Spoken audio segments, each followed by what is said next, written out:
안녕하십니까. 네. 제가 돌아왔습니다. 예. 드디어 제가 돌아왔습니다.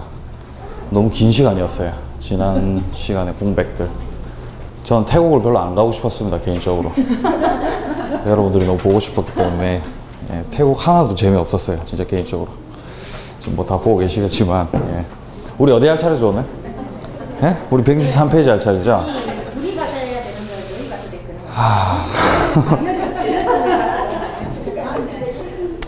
됐구나. 그리고 그 원장님이 토요일에 급하게 또 서울을 좀 가셔야 돼가지고 내일 원장님이 하시고 전 토요일에 하겠습니다. 조금 짬뽕이 돼서 죄송합니다. 예, 어쨌든 간에 진도는 끝을 내야 되겠죠. 자, 보겠습니다. 우리 163페이지 케이스 이번 안 했던 것 같은데 맞습니까? 예. 문제 한번 보겠습니다. 자, A는 갑으로부터 낡은 건물을 매수를 했습니다. 그리고 소유권 이전 등기를 하고 거주를 하고 있었는데 폭우로 인해서 건물의 일부가 파손 또는 유실되면서 새로이 건물을 신축하지 않으면 도저히 버틸 수 없는 형편이라고 하네요. 예, 자, 만약 위 건물을 철거하고 같은 자리에 새로운 건물을 신축을 했을 경우에 재건축 건물에 대한 법정지상권 이게 어떻게 되느냐 이 말입니다. 자, 어쨌든 간에 이렇게 건물이 있습니다. 그리고 이 건물이 갑소유라는 거죠. 그리고 이 건물의 소유권이 이제 A한테 넘어간 상황인 거죠. 자, 근데 지금 이 케이스에서 말하고 있는 거는 최초의 갑이 건물을 소유하고 있을 때 법정지상권을 가지고 있다라는 전제를 깔고 시작하는 겁니다. 그러니까 토지 소유자는 다른 놈이겠죠. 뭐 예를 들면 뭐 병 이런 놈이 이제 소유자겠죠. 자, 이런 상황에서 법정지상권을 가지고 있던 갑이 건물을 A한테 넘겼고 A가 법정지상권을 만약에 넘겨받은 상황이라고 칩시다. 법정지상권을 받았어요. 이전 등기를 해가지고요. A도 법정지상권이 있습니다. 자, 근데 문제는 이후에 건물이 이렇게 없어졌죠. 없어지고 A가 건물을 다시 지었단 말입니다. 이렇게. 자, 그럼 이런 상황에서 기존에 있던 건물을 부수고 새로 건물을 지었을 때 과연 이 새로운 건물에 대해서 법정지상권 인정이 되겠냐 이 말입니다. 될까요?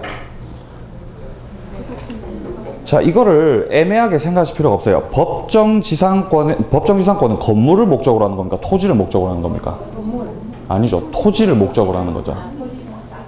예, 토지를 객체로 하는 겁니다. 지상권의 객체는 토지입니다. 토지. 그렇기 때문에 토지가 없어지지 않는 한은 지상권이 그대로 있는 거예요. 건물이 일시적으로 없어졌다 하더라도 지상권이 있는 겁니다. 아시겠습니까? 예, 그렇기 때문에 건물을 부수고 새로 지었다고 하더라도 이 A의 법정지상권은 여전히 존재한다 이 말입니다. 예, 자, 보겠습니다. 어떻게 답이 나와 있는지. 자, 보시면은 먼저 답 부분에 세 번째 줄 보세요. 자, 갑은 중간 정도 보시면은 갑은 지상권 설정 등기를 한 후에 A에게 이에 이전 등기 절차를 이행하여 줄 의무가 있는 것이다. 그러니까 법정지상권을 넘길 의무가 있다. 뭐 이런 말을 하고 있는 것이고요. 자, 그 밑에 자, A는 갑을 대위해가지고 토지 소유자에 대해서 갑에게로 법정지상권 설정 등기 절차의 이행을 청구할 수가 있다라고 되어 있습니다. 자, 이 케이스에서는 아직 법정지상권을 받지 못한 상태네요. 예, 저는 받았다고 얘기를 말씀드렸습니다만, 자, 그래서 밑으로 쭉 내려와 보시면은 밑에서 세 번째 줄 보시면요.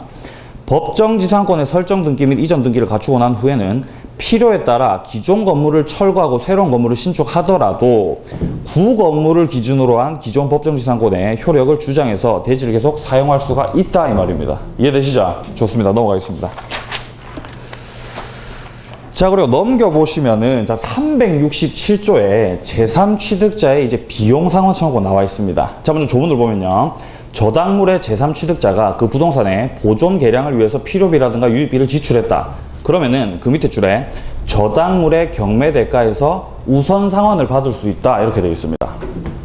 자, 여러분들 일단 제3취득자 기억나시죠? 자, 이렇게 저당권이 있는 상태에서 해당 목적물을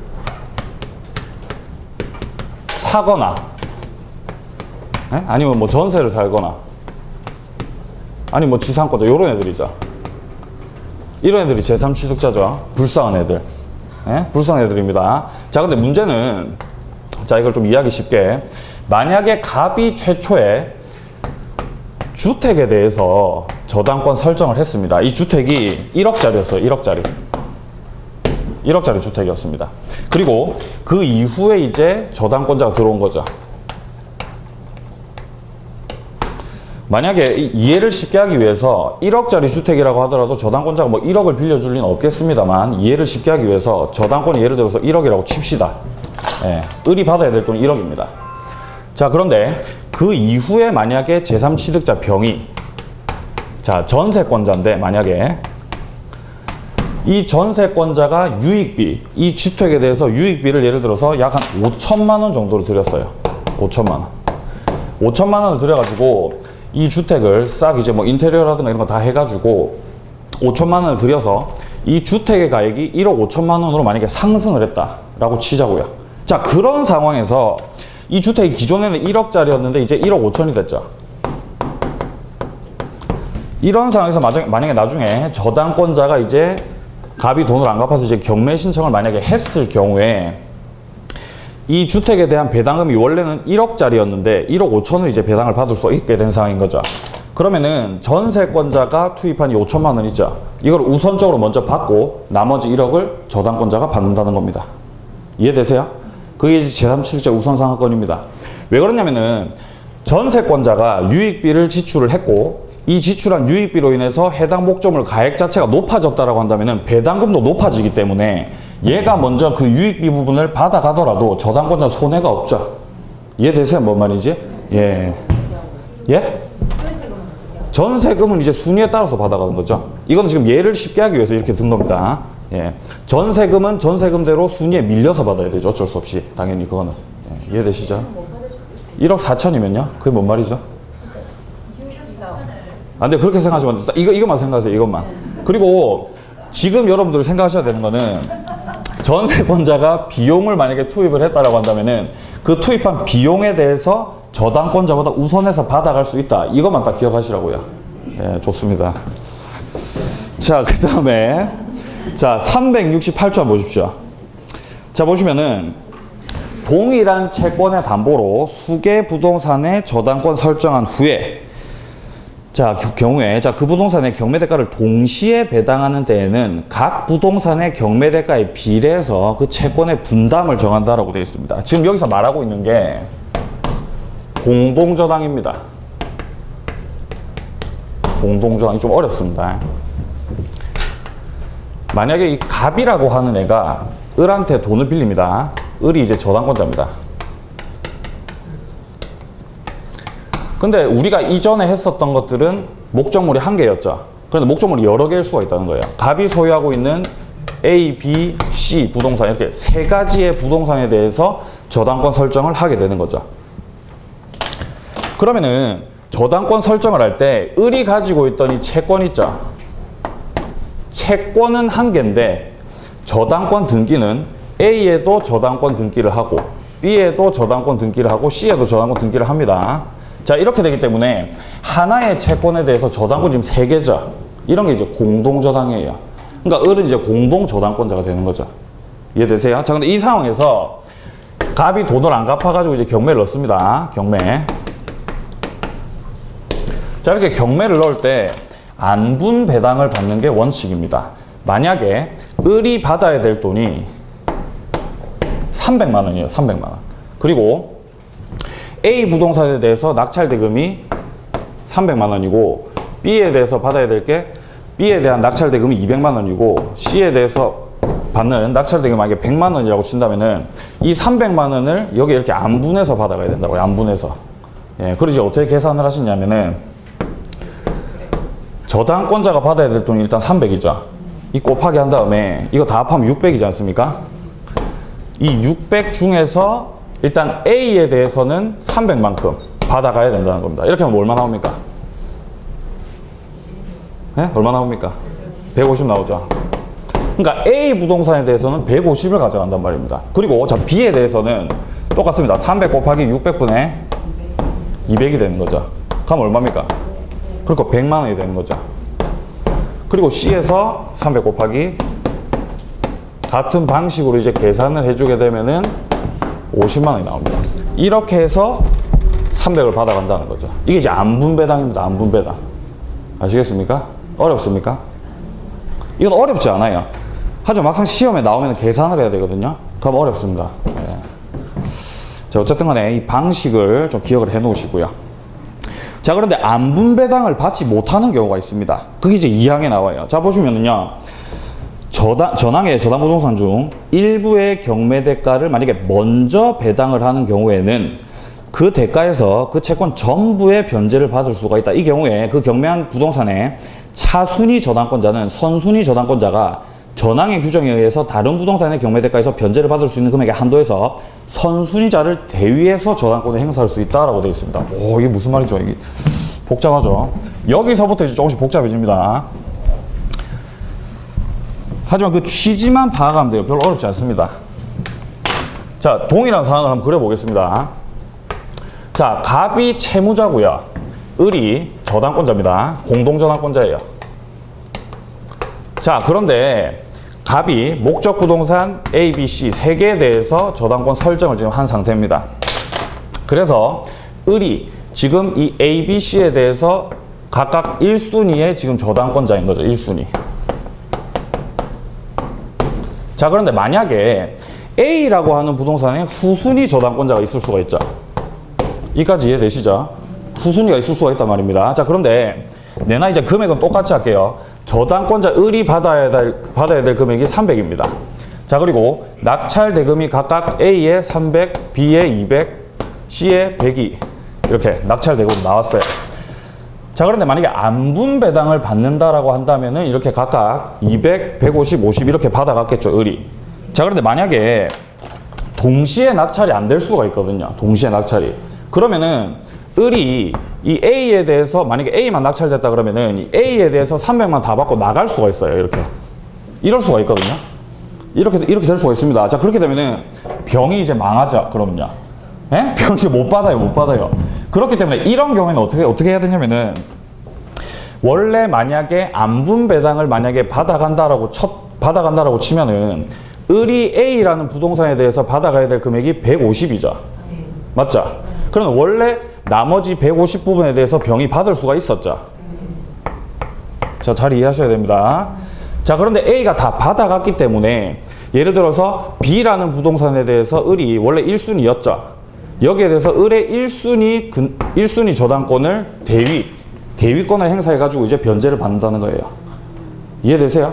네가 다 받아가 버렸기 때문에 난 네가 다른 부동산에 대해서 행사할 수 있는 그 1순위를 내가 대위 행사하겠다는 겁니다. 후순위 권리자로서. 이해되시죠? 오, 예, 이해하시네요. 좋습니다. 그러면 여기에서 얘가 이제 150을 받아가는 거죠. 맞죠? 그리고 여기에 대해서 이제 50에 대해서 행사할 수 있는 거죠. 만약에 얘 채권이 그만큼이 된다라고 한다면 병의 채권. 이해되시죠? 뭔 말인지? 예, 좋습니다. 예, 좋네요. 예, 어제 이것 때문에 골머리 앓았는데. 자, 그 다음에. 자, 이렇게 해서 일단 조문을 딱 이렇게 깔끔하게 이해를 딱 하시고요. 자, 그 다음에 그 밑에 이제 케이스 1번 한번 보도록 하겠습니다. 공동저당과 선박입니다. 자, 보시면요. 동일한 채권의 담보로 부동산과 선박에 대해서 저당권이 설정이 되어 있습니다. 부동산과 선박입니다. 자, 근데 차순위자의 대위에 관한 민법 제368조 제2항 후문의 규정을 적용 또는 유추적용할 수 있는지 이 말입니다. 여기서 말하는 368조 2항이 바로 위에 있는 거죠. 후순위 권리자가 대위 행사는 요거 말하는 겁니다. 자, 지금 이 케이스에서는 공동저당이기는 한데 부동산이 아니라 하나가 선박이에요. 자, 채권자 예를 들어서 갑이 있고 을이 이제 저당권자입니다. 마찬가지로. 갑이 A랑 B에 대해서 저당권 설정을 했는데 만약에 A는 부동산입니다. 근데 B가 만약에 선박이에요. 선박은 여러분들 잘 아시다시피 등기 등록을 할 수는 있지만 어디까지나 동산이죠, 일단. 근데 이 선박에 대한 후순위 권리자, 예를 들어서 병이 있다라는 겁니다. 요런 상황이에요, 지금. 물론 1순위는 지금 을입니다. 을. 자, 그런데 만약에 여기서 을이 이제 A, B에 대해서 1순위로 있다가 만약에 선박에 대해서 혼자 다 받고 그냥 나가버렸어요. 근데 만약에 B가 만약에 부동산이라고 한다면은 병이 얼마든지 이렇게 대위권을 이렇게 행사를 할 수가 있는데 이게 선박이기 때문에 대위권 행사를 못 한다는 겁니다. 동산이기 때문에. 그런 취지의 판례입니다, 지금 이게. 지금 공동저당이라고 하는 거는 등기부에 공시가 돼야 되거든요, 이렇게. 만약에 ABC가 부동산이라고 한다면은 등기부에 딱 공동저당이라고 딱 공시가 돼 있습니다. 그런데 A가 부동산이고 B가 선박이기 때문에 이게 과연 공동저당인지 아닌지 알기가 힘들다는 거예요. 아시겠습니까? 등기부가 다르니까요. 이해되세요? 선박은 따로 이제 관리가 되겠죠. 예, 그렇기 때문에 판사님이 판단하셨을 때 이런 경우에는 네가 억울할 수도 있지만 네가 지금 선박에 대한 후순위 권리자이기 때문에 A 부동산에 대해서 대위권을 행사할 수는 없다라는 겁니다. 예, 책을 한번 보겠습니다. 어떻게 나와 있는지. 자, 답 부분에 위에서 네 번째 줄 보세요. 자, 먼저 보시면은 네 번째 줄 오른쪽 정도에 보시면은 선순위 저당권자가 선박에 대한 경매 대가에서 피담보 채권 전액을 배당받음으로써 선박에 대한 후순위 저당권자가 부동산과 선박에 대한 담보권 실행 절차가 함께 진행되어 동시에 배당을 하였더라면 받을 수 있었던 금액보다 적은 금액만을 배당받게 되었다 하더라도 선박에 대한 후순위 저당권자 병입니다. 얘 같은 경우는 민법 368조 2장 후문의 규정에 따라 부동산에 대한 선순위 저당권자의 배당 저당권을 대위할 수 없다라고 되어 있습니다. 해설에 보시면은 164페이지 맨 밑에 줄 보시면은 그런데 선박은 원래 동산에 속하는 것이다. 이렇게 지금 판단을 하고 있고요. 그 다음에 이제 오른쪽 페이지에 보시면은 165페이지에 두 번째 줄 보세요. 두 번째 줄. 중간 정도 보시면은 선박을 부동산으로 본다는 규정을 따로 두고 있지 않기 때문에 동일한 채권의 담보로 부동산과 선박의 저당권을 설정한 경우에는 민법 368조 1항에 정해진 동일한 채권의 담보로 수개 부동산에 관해서 저당권을 설정한 경우에 해당하지 않는다라고 되어 있어요. 조문에 부동산이라고 딱 못을 박아놨기 때문에 동산에는 유추 적용을 할 수가 없다는 뜻입니다. 이해되시죠? 예, 좋습니다. 자, 그리고 밑으로 쭉 내려오셔가지고 이 밑에서 몇 번째 줄입니까, 이거 지금? 밑에 아래쪽에 아울러 보이세요? 왼쪽에 아울러? 네. 예, 그쪽 부분에 보시면은 부동산의 등기와 선박의 등기는 각각 공시 방법을 달리 하고 있을 뿐 아니라 동일한 채권의 담보로 부동산과 선박의 저당권이 설정된 경우 공동저당의 관계가 있음을 공시할 수 있는 아무런 근거 규정이 없다라는 겁니다. 예, 따라서 대위권을 행사할 수는 없다 이 말입니다. 동산이기 때문에. 예, 좋습니다. 아주 쏙쏙 이해를 하시네요. 예, 좋습니다. 여러분들 수준이 일치월장하는 것 같습니다. 자, 그래서 대위권 행사할 수가 없다라는 것이었고, 자, 그다음에 케이스 2번 한번 보겠습니다. 자, 케이스 2번을 보시면요. 사용자 소유의 수개 부동산 중 일부가 먼저 경매가 돼가지고 그 경매 대가에서 선순위 임금 채권자들이 우선 변제를 받아 가버려가지고 그 경매 부동산의 저당권자가 임금 채권이 동시 배당되는 경우보다 불이익을 받게 됐대요. 자, 이런 경우에 대위권 행사하는 거 그걸 가능한지 묻는 겁니다. 자, 일단 그림만 그려보겠습니다. 좀 헷갈리실 수가 있기 때문에. 자, 일단 갑이 좌우튼간 채무자입니다. 지금 채무자. 갑이 채무자고 이 갑이 자기의 목적물에 대해서 예를 들어서 A, B에 대해서 만약에 담보를 제공을 해가지고 을이 만약에 저당권자입니다. 1순위입니다. 이 을이 A, B에 대해서 둘 다 1순위예요. 요렇게 있는 상황인데 이런 상황에서 이 갑이 채무자긴 한데 사용자라는 거예요. 중소기업의 기업 정도 사장이었겠죠. 자, 그런데 갑이 돈으로 못 갚아가지고 회사가 망해가지고 을이 이제 경매권 실행해가지고 이걸 이제 받아가려고 하는데 문제는 이 회사에서 근무하는 근로자들 있죠. 근로자의 임금 채권은 순위를 무시하거든요. 최우선입니다. 최우선. 그래서 근로자들이 먼저 받아가 버렸다는 거예요. 예를 들어서 근로자들이 이 A라는 부동산에 낙찰 대금을 먼저 받아서 나가버렸다는 거예요. 이렇게. 그러면 이 을의 입장에서 여기에서 지금 받을 수 있었던 걸 못 받았기 때문에 이 B에 대해서 이렇게 대위권을 행사해가지고 이렇게 받아갈 수 있느냐를 묻는 건데 얼마든지 가능하다는 겁니다. 그게. 아시겠습니까? 네. 예. 자, 어떻게 나오는지 보시면요. 밑에서 네 번째 줄 보세요. 임금 채권자가 위수개 부동산으로부터 동시에 배당을 만약에 받았다면 다른 부동산의 경매 대가에서 변제를 받을 수 있었던 금액의 한도 내에서 선순위자인 임금 채권자를 대위해가지고 다른 부동산의 경매 절차에서 우선해서 배당받을 수가 있다는 겁니다. 예, 이해되시죠? 예, 좋습니다. 자, 그다음 그 밑에 369조 보시면 이제 부종성 나와 있습니다. 저당권으로 담보된 채권이 시효의 완성 기타 사유로 인해서 소멸했다. 그럼 저당권 소멸이죠. 채권이 줍니까? 저당권이 줍니까? 그렇죠. 채권이 주죠. 따라서 채권이 만약에 소멸했다. 그럼 저당권도 그렇죠. 소멸하게 되는 거죠. 부종성입니다. 부종성. 네, 뭐 당연히 알고 계셔야 되는 것이고. 자, 그다음에 오른쪽에 케이스 1번의 물상대위 한번 보겠습니다. 자, 문제를 보면요. 갑회사가 A에게 액면 3억 원의 약속어음을 발행을 했고 이 어음금 채무를 담보하기 위해서 B가 그 소유 이마를 A 앞으로 근저당을 설정해 줬답니다. 자, 그런데 한국토지공사가 위 이마를 수용을 해가지고 보상금으로 1억 4천만 원을 B를 공탁물 수용자로 지정해서 이를 공탁하였다. 그리고 A 명의의 근저당권 설정 등기는 토지수용법 67조 1항에 의해서 말소가 됐답니다. 이 경우 A는 위 보상금에 대해서 어떠한 내용으로 권리 행사를 할 수 있느냐? 예, 이렇게 나와 있습니다. 복잡하죠? 그리겠습니다. 복잡할 땐 그리는 게 최고죠. 자, 일단 A가 채무자입니다. 예, 복잡하게 생각하실 거 없어요. 일단 A는 채무자입니다. 어음을 얘가 발행해줬죠.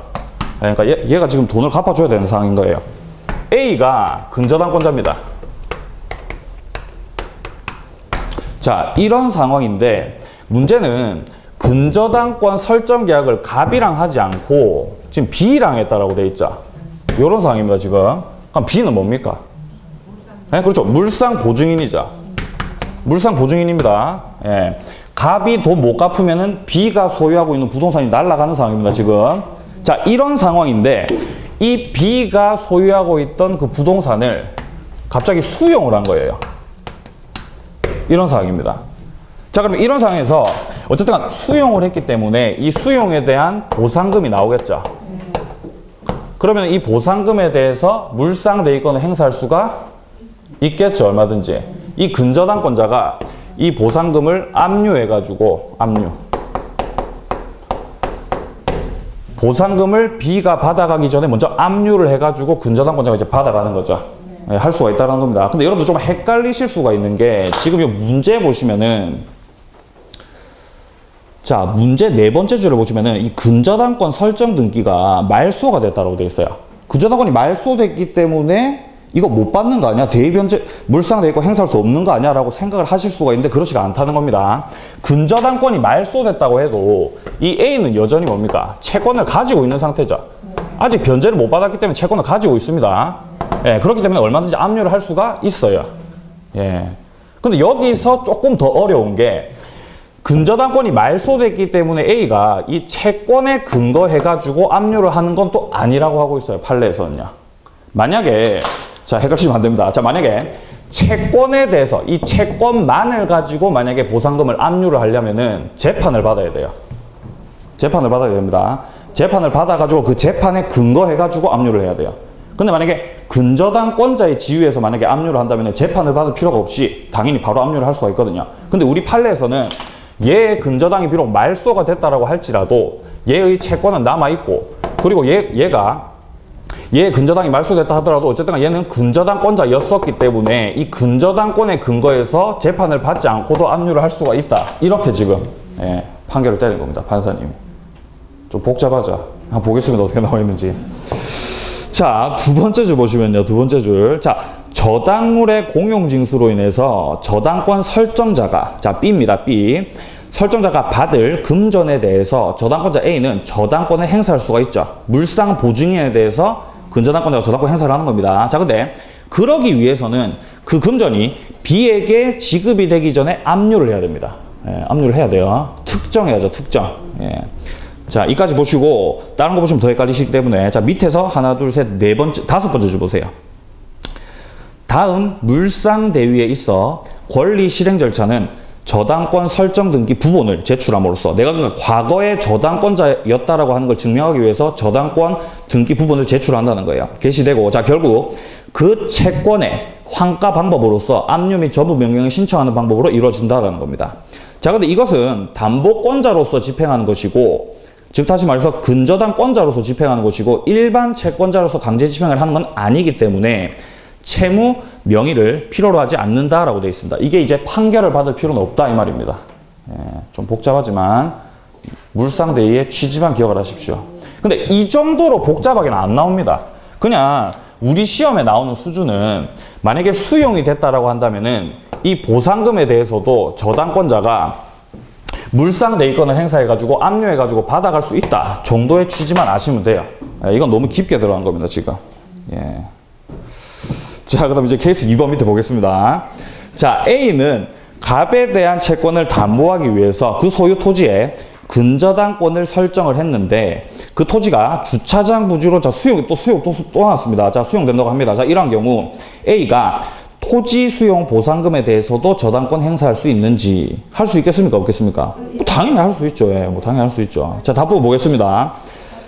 자, 중간 정도 보시면 첫째 줄에 목적물이 멸실훼손 또는 공용징수로 인해서 보험금 지급 청구권, 손해배상 청구권, 보상금 청구권 이런 것들을 만약에 변하게 된다라고 한다면은 여기에 대해서도 그 밑에 줄에 담보 물권의 효력이 미치는데 이거를 이제 물상대위라고 하죠. 예. 책을 넘기십시오. 자, 168페이지 밑에서 세 번째 줄 보세요. 케이스 2번. 결론만 봅니다. 자, 따라서 A는 물상대위권자로서 담보권의 존재를 증명하는 서류를 집행법원에 제출해가지고 압류하고 전부명령 신청해가지고 우선배당을 받을 수가 있다는 겁니다. 네, 뭐 당연한 말이고요. 자, 그 다음 케이스 3번 보십시오. 요거 조금 특이합니다. 자, 저당권자가 물상대위권을 행사를 해가지고 우선변제를 받기 위한 권리 실행 방법 및 저당권자가 물상대위권을 행사하지 아니한 경우 이득을 얻은 다른 채권자에 대해서 부당이득 반환을 청구할 수 있는지 이 말입니다. 아, 자, 이게 무슨 말이냐? 자, 보겠습니다.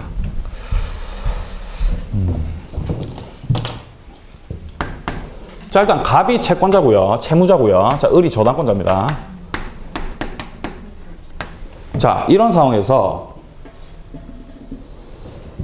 이 갑이 가지고 있던 목적 부동산이 자, 수용이 됐습니다. 수용. 그럼 당연히 이 수용 보상금에 대해서 을이 압류를 해야죠. 받으려면요.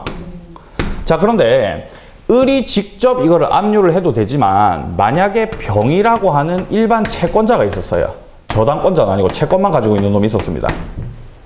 당연히 일단 순위는 병이 밀리죠. 그리고 순위를 따질 필요도 없죠. 얘는 그냥 채권자이기 때문에 당연히 을이 먼저 받아갈 수가 있는 상황인데 문제는 이 채권자가 먼저 보상금을 압류를 했습니다. 다른 채권자가 먼저 압류를 해버렸어요. 그렇다고 하더라도 을이 받아갈 수 있을까요? 이 보상금을요? 네, 받아갈 수 있거든요. 다른 애들이 압류해도 상관없어요. 만약에 병이 압류를 했다고 하더라도 이거는 딱 특정이 딱 됩니다. 그럼 거기서부터 이제 을이 물상대위권 행사를 해가지고 받아갈 수가 있어요. 근데 문제는 채권자가 압류, 다른 애가 압류를 했기 때문에 이 보상금에 대해서 을이 가만히 있는다고 해서 이 돈을 받아갈 수 있는 게 아니라 이 보상금에 대해서 우선 변제권 행사를 해야 되거든요. 근데 을이 이걸 안 하고 있다가 차일피일 미루고 있던 와중에 병이 압류 절차 밟고 이거 보상금을 다 받아가 버렸어요. 그러면 이제 을이 여기에 대해서 을이 부당이득 반환 청구 행사를 할 수 있겠냐 이 말입니다. 할 수 있다 없다? 못 합니다. 권리외 참여할 자는 예, 보호받을 가치가 없습니다. 만약에 을이 자기가 만약에 직접 압류를 했죠. 보상금에 대해서. 그러면은 우선 변제권 굳이 행사를 안 하더라도 자동적으로 지한테 돈이 들어오거든요. 근데 지금 이런 경우는 채권자, 다른 놈이 이렇게 압류를 했기 때문에 여기에 대해서 우선 변제권 행사를 해야 받아갈 수가 있습니다. 배당 요구를 해야 됩니다. 아시겠습니까? 예. 자, 어떻게 나오는지 보겠습니다. 자, 답에 보시면요. 자, 두 번째 줄에. 자, 세 번째 줄 봅니다. 두 번째 줄 봅니다. 물건의 지급 또는 인도 전에 압류하여야 된다라고 규정한 거. 요거는 물상대위의 목적인 채권의 특정성을 유지해가지고 그 효력을 보존함과 동시에 제3자에게 불축의 손해를 입히지 않으려는 데 있는 것입니다. 자, 그런데 그 밑에 줄을 보시면은 이미 제3자, 제가 말씀드렸던 병입니다. 이미 제3자가 압류를 해가지고 그 금전 또는 물건이 특정된 이상 저당권자가 스스로 이를 압류하지 않고서도 물상대위권을 행사하여 일반 채권자보다 우선 변제를 받을 수 있으나 라고 되어 있는데 자, 밑에서 하나, 둘, 셋, 넷, 다섯, 여섯 번째 줄 보세요. 이러한 보이세요, 중간에? 자, 이러한 물상대위권 행사에 나아가지 아니한 채 단지 수용 대상 토지에 대해서 담보물권에 등기가 된 것만으로는 그 보상금으로부터 우선 변제를 받을 수가 없다라고 되어 있습니다. 예. 배당 요구를 해야 된다는 뜻입니다. 자, 저당권자가 물상대위권의 행사에 나아가지 아니하여 우선 변제권을 상실한 이상 다른 채권자가 그 보상금 또는 이와 관한 변제 공탁금으로부터 이득을 얻었다 하더라도 저당권자는 이를 부당이득으로서 반환 청구를 할 수는 없습니다. 예. 이해되시죠? 예. 기분 좋네요. 이해를 잘 하셔가지고요. 자, 그리고 이제 오른쪽에 이제 또 케이스 1번 또 보도록 하겠습니다. 자, 보시면은 전세 계약이 기간 만료로 종료가 됐습니다. 자, 이런 경우에 전세권에 설정한 저당권의 실행 방법입니다. 자, 문제를 보면요. 갑은 을에게 3천만 원을 빌려주면서 을이 병의 부동산에 설정한 전세권에 대해서 저당권을 설정했대요. 자, 지금 그림이 조금 복잡하실 수도 있는데 제가 그리겠습니다. 전세권에 대해서도 저당권 설정할 수가 있죠, 얼마든지. 자, 그러니까 예를 들어서 이 병이라고 하는 소유자가 있고요. 지금 현재 을이 전세권자죠. 을이 전세권자인데 이 전세금에 대해서 지금 저당권자 뭐 갑이죠. 자, 저당권 설정이 되어 있는 상태입니다. 이 상태인 거예요, 지금. 네, 갑을 병이 바뀌어도 헷갈리시면 안 됩니다. 갑이 저당권자인 경우가 잘 없죠. 주로 을이 저당권자인데 지금 이제 갑이 저당권자입니다. 자, 이런 상태에서 자, 그런데 을은 위 전세권의 존속 기간이 만료돼 가지고 종료된 후에도 금원을 변제하지 않으므로 위 전세권에 설정된 저당권을 자, 실행하려고 하는데 어떤 방법으로 할 수 있느냐입니다. 자, 근데 문제는 전세권의 존속 기간이 지금 현재 만료가 됐습니다. 만료가. 그러면은 이게 무슨 말이냐면은 전세권이 기간이 다 돼가지고 이렇게 만료되는 거지 없어지는 거 있죠? 이거 등기해야 없어집니까? 등기 안 해도 그냥 없어집니까? 기간이 지나면. 예? 187조입니다. 등기 안 해도 그냥 없어져요, 이거는요. 기간이 만료돼 버리면요. 그러면 전세권이 없어지면 저당권도 따라서 가는 거죠. 저당권도 없어지는 거예요. 그럼 못 받습니까, 갑이? 갑이 돈을 못 받나요? 갑한테는 여전히 채권이 있죠. 저당권이 없어졌다 하더라도요. 따라서 이 채권을 가지고 이 전세권 설정자가 가지고 있던 보증금 있죠. 이거를 을한테 돌려주려고 하겠죠. 을한테 돌려주기 전에 재빨리 이거를 압류한다는 겁니다. 그러면 받을 수가 있다라는 거죠. 근데 만약에 압류하기 전에 만약에 병이 보증금을 줘버렸다 을한테, 그럼 좀 못 받습니다. 그러면요. 예, 재빨리 압류해야 돼요. 따라서 압류를 빠르게 해야 됩니다, 여러분들. 예, 잘 기억해 놓으시고. 자, 일단 보겠습니다. 어떻게 나와 있는지. 자, 답부 보시면은, 자, 첫째 줄입니다. 전세권이 기간 만료로 종료된 경우, 전세권 설정 등기에 말소 등기 없이도 자, 당연히 소멸합니다. 기간 만료되면 바로 그냥 소멸해버리는 겁니다. 자, 근데 하고, 저당권의 목적물인 전세권이 소멸하면 저당권도 당연히 소멸하는 거죠. 자, 전세권을 목적으로 한 저당권자는 전세권의 목적물인 부동산의 소유자에게 더 이상 저당권을 주장할 수가 없습니다. 따라서. 자, 해서 그 밑에 줄 오시면은 중간 정도 보시면요. 더 이상 전세권 자체에 대해서 저당권을 실행할 수가 없게 된다는 거예요. 예. 자, 하지만 밑으로 쭉 내려오셔가지고 밑에 도대체 몇 번째 줄 하나, 둘, 셋, 넷, 다섯, 여섯, 일곱 번째, 여덟 번째 줄 보세요. 전세권 보이십니까? 오른쪽 부분에. 전세권. 비추어 볼 때 한다면 전세권. 보이세요? 찾으셨습니까? 예, 자, 보겠습니다. 전세권, 저당권이 설정된 경우에도 전세권이 기간 만료로 소멸하면 전세권 설정자는 전세금 반환 채권에 대한 제3자의 압류 등이 없는 한 전세권자에 대해서만 전세금 반환 의무를 부담한다고 봐야 된다라고 되어 있습니다. 그러니까 이게 무슨 말이냐면은 만약에 이 채권, 갑이 채권을 가지고 압류를 하지 않는 이상은 병이 갑한테 굳이 그 보증금을 줄 필요가 없다는 거예요. 그냥 을한테 주고 끝내면 된다는 거예요. 병의 입장에서는. 자, 그런데 그 밑에 줄 보시면요. 갑은 을의 전세금 반환 채권에 대해서 압류 및 추심 명령을 받아 추심하거나 또는 압류 및 전부 명령을 받아서 전부금 청구를 하는 방식으로, 그러니까 가지고 있던 채권을 가지고 압류를 하는 방식으로 해가지고 그 밑에 줄 보시면은 위 채권을 지급받아야 할 것이며 이와 같은 압류 및 추심 또는 전부 명령에 법적 절차 없이 병이 직접적으로 갑에게 전세금을 반환할 의무는 없는 것이다 라고 되어 있습니다. 예, 자, 따라서 전세권의 존속기간 만료 후 갑이 아무런 법적 조치를 취하지 않고 있던 사이에 만약에 병이 을에게 전세금을 돌려주고 나면은 갑은 병에게 전세금의 반환을 청구할 수가 없다라는 겁니다. 갑은 이제 망하는 거죠, 그러면요. 재빨리 압류를 했어야 된다 이 말입니다. 예. 자, 케이스 2번 계속 보겠습니다. 전세권이 기간 만료로 종료된 경우 전세권을 목적으로 한 저당권의 소멸 여부입니다. 당연히 전세권이 기간 만료로 종료되면은 전세권을 목적으로 한 저당권도 소멸이라고 그랬습니다. 예. 전세권을 목적으로 한 저당권은 부기등기 형식으로 들어가는 거죠. 그렇기 때문에 주등기가 가면은 부기등기도 그냥 가는 겁니다. 자, 답부분 보시면요. 전세권이 기간 만료로 종료된 경우 전세권 설정 등기에 말소 등기 없이도 당연히 소멸을 하고 저당권의 목적물인 전세권이 소멸하면 저당권도 당연히 소멸하는 것이다. 예, 이까지만 보시면 되겠습니다. 자, 그럼 그 밑에 문제 한 개 더 있습니다. 보겠습니다. 전세권에 대해서 저당권이 설정되어 있는데 전세권이 기간 만료로 종료된 경우 전세금 반환 채권에 대한 제3자의 압류 등이 없는 한 전세권 설정자는 전세권자에 대해서만 전세금 반환 의무를 부담하는지. 이건 뭐 당연한 말이죠. 압류 등이 없으면은 그냥 전세권자한테 보증금 주고 끝내면 되죠. 설정자는요. 예, 지금 그 말입니다. 자, 답을 보시면요. 전세권 저당권이 설정된 경우에도 전세권이 기간 만료로 소멸하게 되면은 전세권 설정자는 전세금 반환 채권에 대한 제3자의 압류 등이 없는 한 전세권자에 대해서만 전세금 반환 의무를 부담한다. 뭐 당연한 말이죠. 예, 뭐 압류하던가요, 받고 싶으면요. 자, 그 다음에 지금 마지막 케이스입니까, 지금 설마? 갑자기 슬퍼지려고 합니다, 지금. 자, 보겠습니다. 자, 케이스 1번입니다. 자, 양도담보 나와 있어요. 양도담보. 자, 문제를 보시면요. 자, 먼저 A은행은 자, B에게 대출을 하면서 그 담보로 B가 양식하는 양식장 내 뱀장어 약 100마리에 대해서 물권, 자, 양도담보를 설정을 했습니다. 자, 그런데 B는 어린 뱀장어가 성어가 된 경우에는 수시로 내다 팔고 또 수시로 어린 뱀장어를 양식장에 넣어왔어요. 그러니까 뱀장어가 지금 들락날락거리고 있는 상황입니다.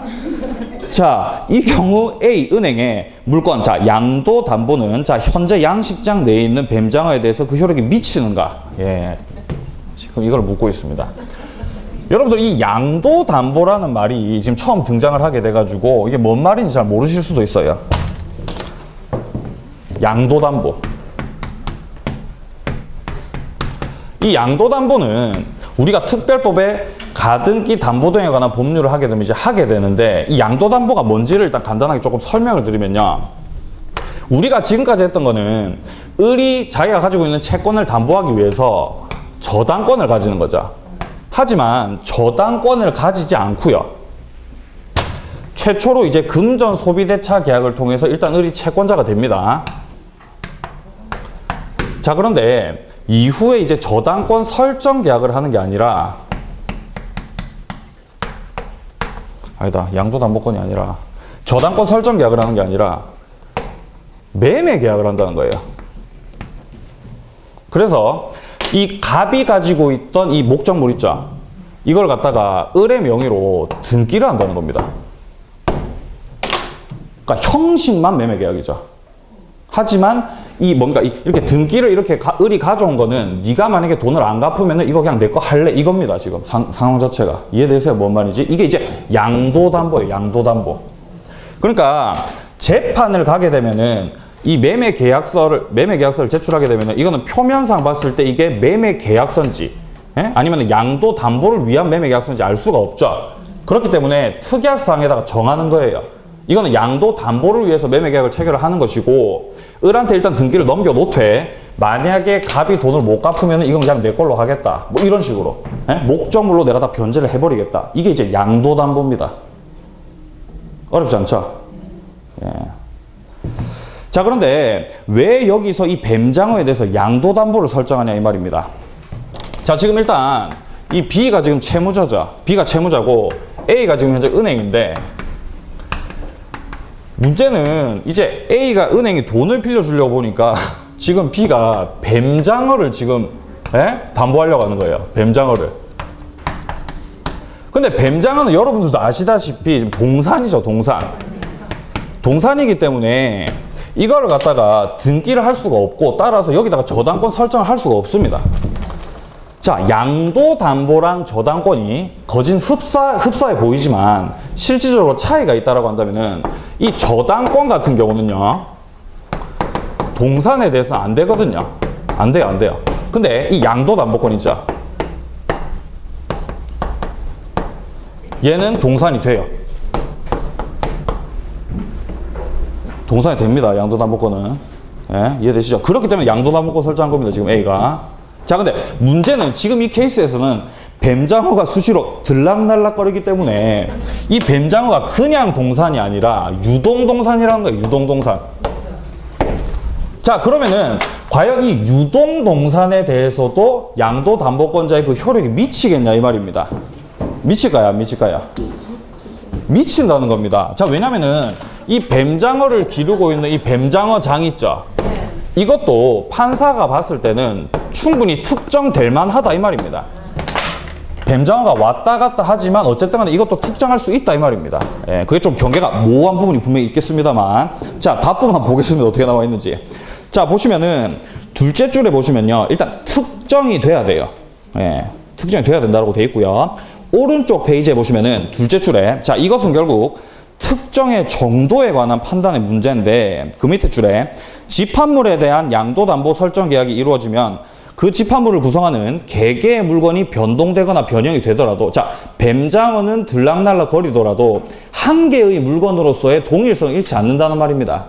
자, 그렇기 때문에 양도담보권의 효력은 항상 현재의 집합물 위에 미치는 것으로 해석을 하고, 자, 사례와 같은 집합물의 경우에도 그것이 다른 물건과 구별될 수 있도록 그 종류, 장소, 수량 지정 등의 방법에 의해서, 자, 특정이 만약에 되어 있다라고 한다면은 그 전부를 하나의 물건으로 봐서 여기에 물건이 유효하게 성립할 수 있다. 예, 요렇게 이제 판단을 했다는 겁니다. 자, 그래서 사례에서 양식장 내 뱀장어 전부라는 목적물의 지정은 물권의 성립을 유효로 하기에 충분할 만큼 특정된 것으로 이제 판단을 했다라는 거예요. 우리 판사님께서.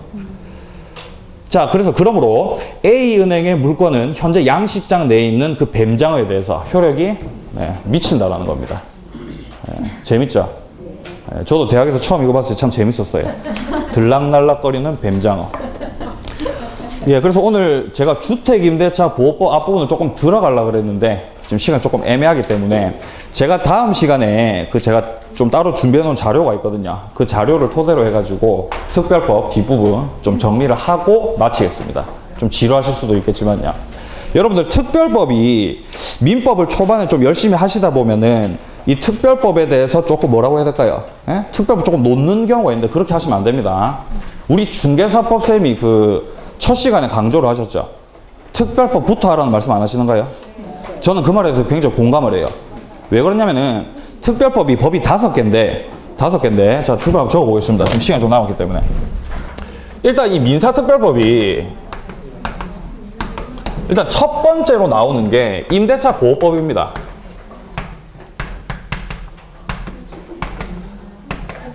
임대차가 민법 강론 뒷부분에도 나오죠. 근데 그 강론 이후에 이어가지고 특별법으로서 또 2개가 더 나와요. 자, 주택임대차 보호법이 나오고요. 그 다음에 상가건물 임대차 보호법이 나오거든요. 그렇기 때문에 임대차가 어마어마하게 중요하다는 걸 우리가 알 수 있습니다.